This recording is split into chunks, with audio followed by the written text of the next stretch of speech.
नमस्कार। सत्य से साक्षात्कार के इस अंक में आपका स्वागत है। नेता जो होते हैं ज्यादातर अपने को असुरक्षित महसूस करते हैं और जितने बड़े पद पर जाते हैं उतना ज्यादा, ये सबके लिए नहीं है लेकिन ज्यादातर लोगों के लिए है। जो भी प्रोफेशन जहां अनिश्चितता ज्यादा होती है वहां डर और असुरक्षा की भावना भी ज्यादा होती है। आप बॉलीवुड में देख लीजिए या स्पोर्ट्स फील्ड में देख लीजिए, पॉलिटिक्स में भी ऐसा ही है। देश के 3 ऐसे प्रधानमंत्री हुए हैं जिनको बहुत मजबूत कहा जा सकता है, अब कहा क्या जा सकता थे ही।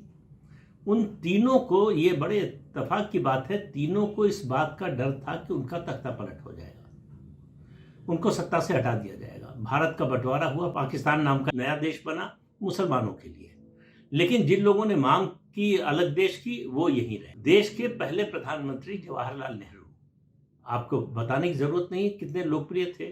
कांग्रेस पार्टी जो है वो सार्वदेशिक पार्टी थी, उसका पूरे देश में प्रभुत्व था, लेकिन जवाहरलाल नेहरू को डर किससे लगता था? अपने कैबिनेट कोलीग से नहीं, नंबर 2 से भी नहीं। हालांकि नंबर 2 जो थे उनके मंत्रिमंडल में सरदार पटेल बहुत कम समय तक रहे, दिसंबर 1950 में उनका निधन हो गया। उनको डर था अपने आर्मी चीफ जनरल थिमैया से। क्यों डर था? जनरल थिमैया फौज में बहुत लोकप्रिय थे, बहुत बोल्ड डिसीजन लेने वाले और अपने जवानों का साथ देने वाले, अफसरों का साथ देने वाले। और उसके अलावा पूरे देश में जनरल थिमैया के प्रति बहुत गहरा लगाव था, लोगों में बहुत लोकप्रिय थे। इसलिए जो है नेहरू को लगता था कि किसी दिन जनरल थिमैया जो है वो तख्ता पलट कर सकते हैं और सैनिक शासन स्थापित कर सकते हैं। इसके लिए उन्होंने जो है जनरल थिमैया पर लगाम लगाने के लिए, नजर रखने के लिए वीके कृष्ण मेनन को, अपने जो उनके दोस्त थे, रक्षा मंत्री बनाया। नेहरू जी ने संसद में खड़े होकर कह दिया, उस समय तनाव चल रहा था चीन से, कह दिया कि लद्दाख की सुरक्षा भारतीय सेना को सौंप दी गई है। जनरल थिमैया ने सुना और वो उसके बाद गए प्रधानमंत्री से मिलने, कहा कि ये आपने क्या बोल दिया, पूरे विश्व समुदाय में हमारी मुश्किल हो जाएगी। हम दावा करते रहे हैं कि हमारी फौज वहां नहीं है और आप कह रहे हैं कि फौज के हवाले कर दिया, तो इसको बदलिए।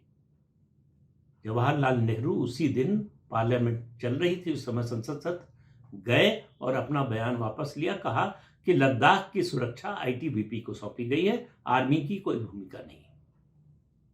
ये बात सुनी कृष्ण मेनन ने। कृष्ण मेनन को बहुत बुरा लगा।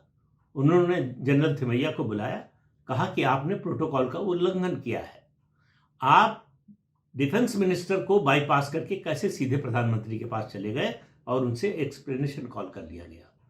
जनरल थिमैया ने उसके जवाब में एक बहुत लंबा, कहते हैं 14 पेज, कोई कहता है 12 पेज का इस्तीफा भेजा और सेना से निवृत्त हो गए। और उस इस्तीफे में क्या था आज तक किसी को मालूम नहीं है। किसी सरकार ने उसको जो है पब्लिश नहीं किया, बाहर नहीं किया। बात उसकी सब लोग करते हैं। जब तक कांग्रेस सत्ता में थी विपक्ष के लोग इसका सवाल उठाते थे, आज जो सत्ता में है वही सवाल उठाते थे, आज वो उसका जवाब नहीं देते। एक तो इस तरह से नेहरू ने अपने प्रति सबसे बड़े खतरे की आशंका में जनरल थिमैया को बाहर कर दिया। दूसरा, बीच में शास्त्री जी प्रधानमंत्री बने, उनको इस तरह का कोई खतरा नहीं नजर आया। इंदिरा गांधी बनी। जब बात आई डॉक्टर राधाकृष्णन को राष्ट्रपति के रूप में सेकेंड टर्म देने की, इंदिरा गांधी सख्त खिलाफ थी। बाकी लोग पार्टी में चाहते थे कि राधाकृष्णन को सेकंड टर्म मिलनी चाहिए, जैसे डॉक्टर राजेंद्र प्रसाद को मिला था। इंदिरा गांधी ने कहा कि आप लोग समझ नहीं रहे हैं, राधाकृष्णन अगर राष्ट्रपति रहे तो राष्ट्रपति की जो अपरिभाषित शक्तियां हैं उनका इस्तेमाल करके वो किसी दिन मुझे बर्खास्त कर सकते हैं, मेरी सरकार को बर्खास्त कर सकते हैं और सत्ता खुद संभाल सकते हैं।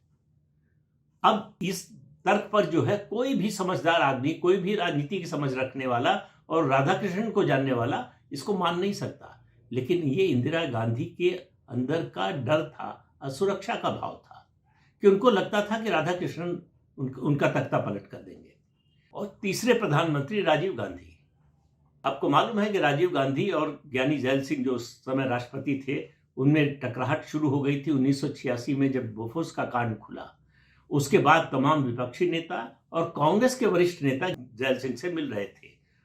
संसद से एक विधेयक पास हुआ था, पोस्टल अमेंडमेंट बिल, उसमें सरकार को यह अधिकार दिया गया था कि वो किसी भी प्राइवेट व्यक्ति या संस्था की चिट्ठी पढ़ सकती है, सुन सकती है, सरकारी संस्थान।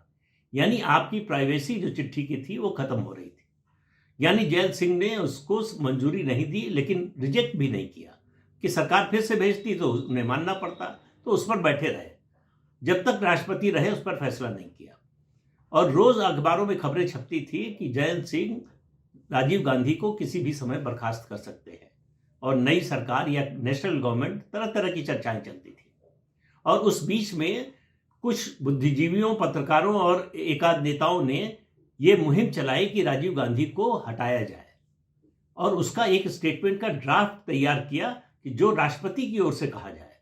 राष्ट्रपति को उस ड्राफ्ट के बारे में मालूम नहीं, राष्ट्रपति ने उस ड्राफ्ट पर कोई सहमति, मंजूरी नहीं दी, लेकिन दिल्ली के एक बड़े अंग्रेजी अखबार में वो ड्राफ्ट इस रूप में छापा गया कि ये ज्ञानी जैल सिंह जो है ये चिट्ठी उन्होंने तैयार कर ली है। उसके बाद से राजीव गांधी का डर और बढ़ गया। लेकिन ज्ञानी जैल सिंह ने कभी राजीव गांधी को बर्खास्त करने की कोशिश नहीं की। उनके अपने करीबियों से उन्होंने कहा कि भाई, इंदिरा जी का एहसान है मुझ पर, और इंदिरा गांधी का बेटा है, मैं उसके खिलाफ ऐसा कुछ नहीं कर सकता। हालांकि सिख दंगों के बाद जो कुछ हुआ, जिस तरह से ज्ञानी जैल सिंह के साथ प्रधानमंत्री ने उनका फोन उठाना बंद कर दिया, उनसे बात करना बंद कर दिया, इसके बावजूद उन्होंने ऐसा कुछ नहीं किया। लेकिन ये तीनों प्रधानमंत्री, और इत्तेफाक देखिए कि तीनों गांधी परिवार के, तीनों शक्तिशाली, पार्टी मजबूत, पूरे देश में पार्टी का वर्चस्व, प्रभुत्व, इसके बावजूद इनको डर लगता था इनकी सरकार बर्खास्त हो सकती है, इनको सत्ता से हटाया जा सकता है। तो इस अंक में इतना ही। अगले अंक में फिर मिलेंगे किसी नए मुद्दे के साथ।